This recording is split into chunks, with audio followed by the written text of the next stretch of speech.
আসসালামুআলাইকুম ওয়া বাৰাকাতুহু। সো আশা কৰো ভালে আছা। আজি মই তোমালোকৰ অসমীয়া মাধ্যমৰ ষষ্ঠ শ্ৰেণীৰ নতুন গণিত ল'বলৈ লৈছোঁ। মই এতিয়া লিখি দিছোঁ।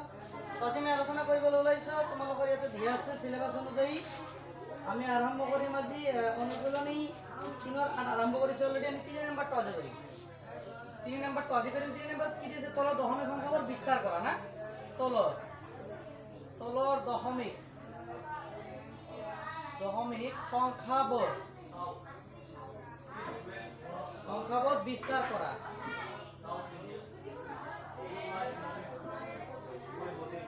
বিস্তাৰ কৰিব লাগে হ্যাঁ নহয়? কি দিয়া আছে? এক নম্বৰটো যে 75.692 এইটো দিয়া আছে হ্যাঁ নহয়? এতিয়া কথাটো হ'ল আমি এইটো কেনেদৰে কৰিম? এই কথাটো আমি এনেদৰে কৰিম। ইয়াতে তোমালোকৰ কিতাপ দিয়া আছে, বিভিন্ন নিয়মো দিয়া আছে। বিভিন্ন নিয়ম হয়তো তোমালোকৰ অসুবিধা হ'ব, এই ক্ষেত্ৰত মই তোমালোকক ক'ব খুজিম। যেনেকৈ নেকি ইয়াতে দিয়া আছে, প্ৰথমতে তোমালোকে ইয়াতে চোৱা, বাওঁফালৰ পৰা চাবা একক দশক।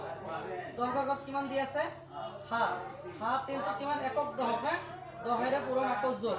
তাৰ একক ঘৰত কিমান আছে? 5 পূৰণ 1। ঠিক আছে? একক ঘৰ এই দুটা গ'ল, এইটো দশমিকৰ ঘৰ আহিল। এতিয়া যোগ এতিয়া দশমিকৰ ঘৰত কিমান আছে? এইটো দশমিকৰ ঘৰত এককৰ ঘৰত কৰে, দশমিকৰ এই চাইডে হয় নহয়? তো তেতিয়া আহিব 6 পূৰণ এই যে কি আহিব ইয়াতে দশকৰ ঘৰত কি আহি যাব কোৱাচোন? 1/10। তাৰপিছত আকৌ আহি যাব কি? যোগ হয় নহয়? যোগ হোৱাৰ পিছত তাৰপিছত কি আহি যাব? এইটো কি আছে? 9 হ'ব 9 পূৰণ এইটো 1/100 হয় নহয়? 10ৰ পিছত 100। তাৰপিছত তুমি আকৌ যদি দিয়া যে যোগ 2 আছে না, 2 ইনটু 1/1000 হ'ব ইয়াতে 1000। এইটো এই সংখ্যাটোৰ সম্পূৰ্ণ বিস্তাৰিত ৰূপ হ'ল এইটো। এই কথাটো একক দশকৰ ঘৰত এইখিনি, তাৰপিছত এইখিনি হয় নহয়? তাৰপিছত এই দশমিকৰ এইফালে 6ৰ ঘৰ এইটো, তাৰপিছত এইটো, তাৰপিছত এইটো। বুজি পাইছা নহয়? এনেদৰে এক্সপান্ড কৰিব লাগিব, বিস্তাৰিত কৰিব লাগিব। ঠিক তেনেকুৱা কৰি তোমালোকৰ কিতাপত দিয়া আছে 2 3 4 5। এই 4টা তোমালোকে ঘৰত নিজে নিজে কৰিবা। 2 3 4 আৰু 5 এই 5টা হোমৱৰ্ক এইটো তোমালোকে নিজে নিজে ঘৰত কৰিবলৈ যত্ন কৰিবা। ঠিক আছে? তো নেক্সটত আমি চাওঁ 4 নম্বৰটো কি আছে। 4 নম্বৰটো হয়তো আৰু সহজ হ'ব পাৰে, কঠিন হ'ব পাৰে। আমি চাওঁ কি আছে। 4 নম্বৰ তলত বিস্তারিত করে দেওয়া দশমিক চুম্বক সংখ্যা লিখা আছে। 4 নম্বর সাপোজ এ কি দিয়ে আছে? 2 ইনটু 1000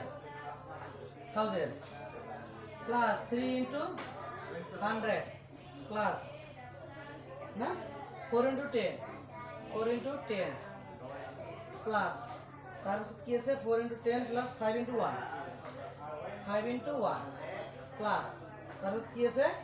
6 ইনটু 1/10 6 ইনটু 1/10 তারপর কি দিয়েছে? 7 ইনটু 1/100 7 ইনটু 1/100 এখানে দিয়ে আছে। এই কথাটা আমি কেন ধরে লিখি? সো ইয়াতে লেখা এইটো এটা ঘর, এইটো এটা ঘর, এইটো এটা ঘর, এইটো এটা ঘর হয় না হয়? তার পিছত দশমিক আহি যাব। এই যে ইয়াতে দশমিকত আহি যাব হয় না? তো 2 1000 কোন কিমান? 2000 হ্যাঁ 2000। ইয়াতে 3 1 গুণ 300 4 10 গুণ 40 5 1 গুণ 5। তো 2340 আর 5 2345 না 2345। ঠিক আছে? 2345 ইয়াতে দশমিক আহি গ'ল। দশমিকৰ ঘৰত কিমান আহি যাব? 6 7 6 আৰু 7। তো আহি গ'ল নাই? তো এনেদৰে বস্তুবিলাক তোমালোকে নিজে নিজে লিখিব লাগিব। 2 3 4 5 ঠিক আছে? তোমালোকে নিজে নিজে কৰিব লাগিব। তাৰ পিছত তোমালোকে চোৱা আৰু এটা আছে। নেক্সটত মই দেখাই দি আছো। 5 নম্বৰটো চোৱা। 5 নম্বৰটো কি আছে? দশমিক ভগ্নাংশ দশমিকত প্ৰকাশ কৰা। যেনে 1 নম্বৰ কি আছে? 22/10 এইটো দিয়া আছে না। এইটো আমি কি কৰিম? এই যে 22 আছে এইটো ভাগ কৰিম 10 হয় নহয়? 22 যদি আমি ভাগ কৰি কেইবাৰ যাব? 10 2 গুণা 20 কিমান থাকিল? 2 হয় নহয়? 2 তো ভাগ না যায়। ইয়াতে আমি কি কৰিম? এটা পয়েন্ট হন দশমিক বহাই দিম। এই দশমিকের পরিবর্তে এটা শূন্য আহি যাব। এই দশমিকের কারণে এটা শূন্য আহি গল, কিন্তু নহলে নিদিলেও হয়। এটা দশমিক কিছু মানে এটা শূন্যটো আহি গল। তো এতিয়া 10 2 গুণ 20 হৈ গ'ল তেতিয়া আনসাৰটো কিমান 2.2 এইটো আমাৰ আনসাৰ ঠিক আছে তেনেদৰে যেনেকৈ দিয়া আছে তে যেনেকৈ এইটো দিয়া আছে ফাৰ্স্ট মিশ্ৰ ভগ্নাংশ 15 6/10 এইটো আমি কি কৰিম আগত এইটোৰ লগত এইটো পূৰণ কৰিম এইটো যোগ কৰিম 15 * 10 ঠিক আছে প্লাস 6/10 তো কিমান হল 15 10 গুণ 150 156/10 আহি গ'ল এতিয়া অপ্রকৃত এতিয়া আমি ভাগ কৰিম 156 ডিভাইডেড বাই প্রথমে দুটো অঙ্ক হলো 15 একবার দিয়ে 10 এতে 5 আহি গ'ল এতে 6 টু নমাই আনা 6 এতে 10 কিমান যায় 10 6 বার না 10 6 গুণ 60 তাহলে 6 বার তো না যায় এতে 56 5 বার দিলে 50 এতে 6 আহি গ'ল হয় না 6 আহি গ'ল ডাউন হতে এটা মই এতে লিখিলো কিন্তু ঠিক আছে 6 এই 6 তো আকৌ 10 এর ভাগ না যায় এতে মই এটা পয়েন্ট দি দিলো পয়েন্ট দিয়ে গেল এতে একটা 0 আহি গ'ল